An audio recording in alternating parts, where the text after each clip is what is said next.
Anyway, I have a lot of songs that are set to other people's melodies. I sometimes say no decent melody is safe around me. But sometimes I get something that I think is my own tune, although it's not always easy to tell whether I've stolen it from somebody else or the music of the Spheres or whatever. But I think this one is mine. And it's called The Too Many Jars, God Knows Baby Blues.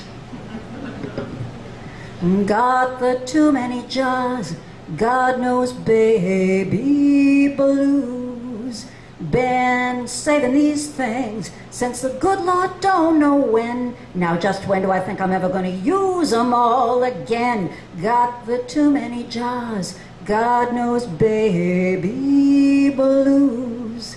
Uh-oh, the peanut butter jars, Lord, there must be 93. Laura Scudder's chunky style, well, it means a lot to me. And the too many jars, God knows baby blues.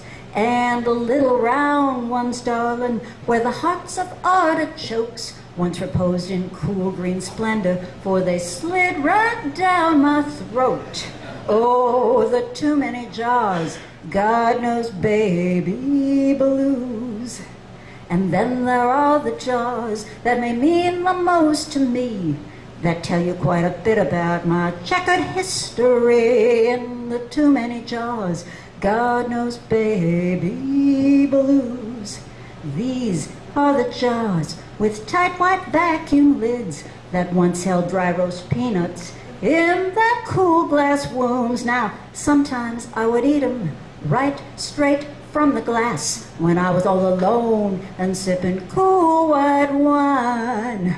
But sometimes I would cook 'em up in red-hot peanut oil and feed 'em to some loving man of mine, mixed up with some garlic, some broccoli, and some rice. Sometimes I mix some chicken in, even cracked crab once or twice. So it's memories I see when I open my cupboard doors and see those glass jars, baby, almost spill it out onto the floor. Oh, the too many jars, God knows baby blues.